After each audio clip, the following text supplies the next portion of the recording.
bahwa dia bersih daripada bercerai dengan Allah, dengan makna tidak terlihat wujud dirinya, hanya dia menyaksikan wujud Allah semata. Tidak ada keakuan, tidak ada kesombongan, karena cahaya Allah itu telah masuk ke dalam hatinya. Makanya bantuan Allah akan datang dan cepat diterimanya. Tauhid sufi adalah ajaran daripada wali-wali Allah.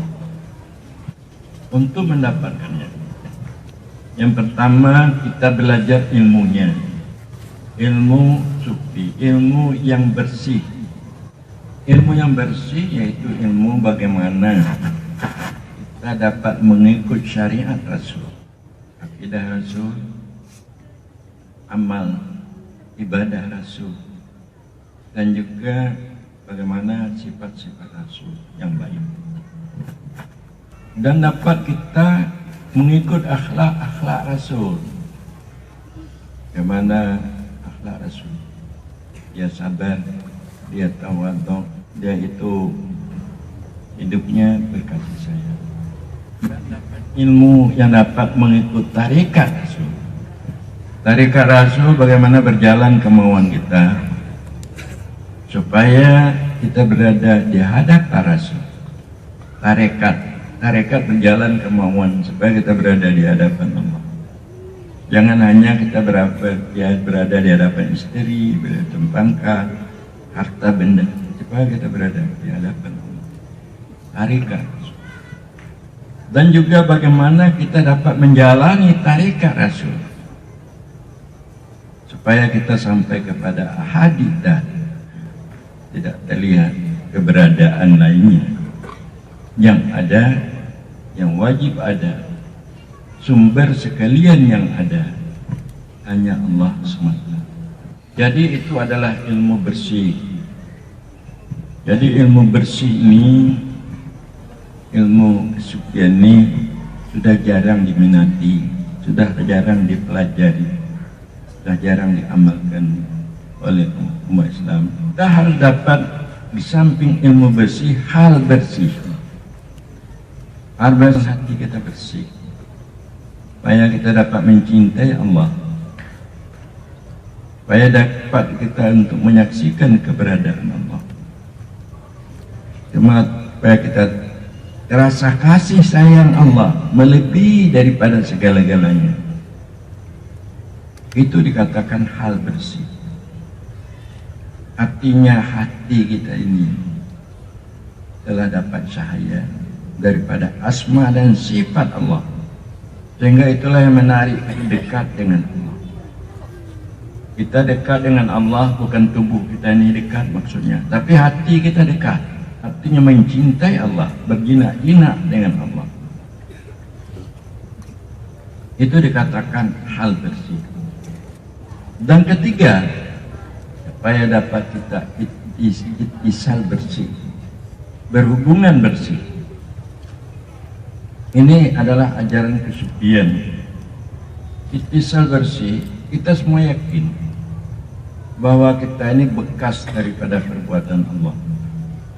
Saya bekas perbuatan Allah. Yang lain, istri, juga Bapak Camat, Pak Bupati, semua bekas daripada perbuatan Allah. Langit, bumi bekas daripada perbuatan. Bekas perbuatan itu berhubungan dengan perbuatan. Kalau tidak ada perbuatan, tidak ada bekas perbuatan. Supaya berhubungan kita, ittisal bersih, hilang perbuatan kita di dalam perbuatan Allah. Tidak terlihat lagi perbuatan kita, hanya terlihat perbuatan Allah. Baru kita bersambung dengan Allah pada perbuatan. Perbuatan itu berkaitan dengan sifat. Kalau tidak ada sifat, maka tidak ada perbuatan. Supaya kita dapat berhubungan dengan Allah, sifat kita harus hilang, sifat kita di dalam sifat. Bagaimana firman Allah, tidak berkehendak kamu, melainkan yang dikehendaki oleh Allah. Hilangkan kehendak kita di dalam kehendak Allah, maka barulah bersambung kita kehendak kita dengan kehendak Allah. Kemudian sifat itu berdiri pada zat. Makanya oleh karena itu kita harus dapat menghilangkan wujud zat di dalam wujud Allah. Maka dengan demikian tajalilah zat Allah itu di dalam batin kita. Jadi itu yang dimaksud dengan ittisal. Kita melihat hak-hak ubudiyah kita, ibadat kita, sangkutan hati kita. Ibadat dan ubudiyah kita adalah merupakan hak-hak rububiyah Allah. Maknanya kita bisa beribadah, kita bisa menyangkutkan hati, itu semua datang dari Allah, tidak dari para hadirin hadirat. Aceh ulama-ulama kita hanya memahami hakikat menurut akidah, bukan hakikat menurut tasawuf. Dia mengatakan apa itu hakikat. Wallahu khalaqakum wa ma ta'malun. Allah yang menjadikan kamu dan barang yang kamu kerjakan. Maknanya pekerjaan kita Allah yang menciptakan. Pada hakikatnya, pada dahirnya kita, pada hakikatnya Allah. Itu akidah Ahlussunnah. Jadi yang tahu dia hakikat menurut akidah. Tetapi kita akan mengangkat bukan hakikat menurut akidah, tapi hakikat menurut ketasawufan. Hakikat menurut ketasawufan yaitu tarekat. Sebagaimana dibuat nadam oleh Syekh Al-Ahdari di dalam kitab Johar Maknun. Habada tarikatus sufiyah tahdi ila martabatil aliyah. Alangkah baiknya tarekat sufi yang dapat membawa kamu kepada martabat yang tinggi.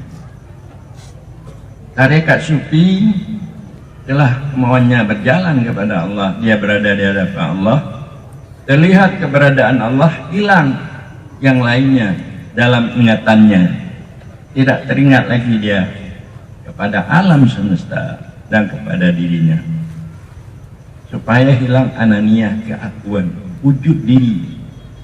Wujud diri itu bagi orang sufi adalah dosa besar. Wujuduka dan bundaka la yukasu bi ghairu. Wujudmu itu adalah dosa bagimu. Tidak ada sebanding dosa daripada wujud diri. Oleh almarhum Abu Yamudawali mengatakan, wujud diri kota syaitan, hancurnya hidayah Rabi. Untuk mutumu hidayahnya suluk rekan tarikat sufi. Bukan tarekat yang kita bawa. Anda bertarekat Naksabandi, tarekat Anda hanya berzikir, tidak mendapat cahaya Allah, tidak dapat cahaya Rasul, tidak dapat menghilangkan keakuan Anda atau wujud Anda. Itu bukan maksud dengan tarekat sufi. Maka oleh karena itu saya memperingati supaya kita sebagai mursyid membawa tarekat sufi. Untuk mursyid membawa tarekat sufi atau khalifah, orang yang telah sampai fana, tidak terlihat wujud dirinya, orang yang dapat memahami hakikat. Kalau bukan begitu, pemimpin tarekat adalah timbul fitnah, yaitu menjelek-jelekkan orang. Kadang-kadang tarekat itu diperlukan untuk kepentingan duniawi, untuk kepentingan politik, untuk mencari pangkat.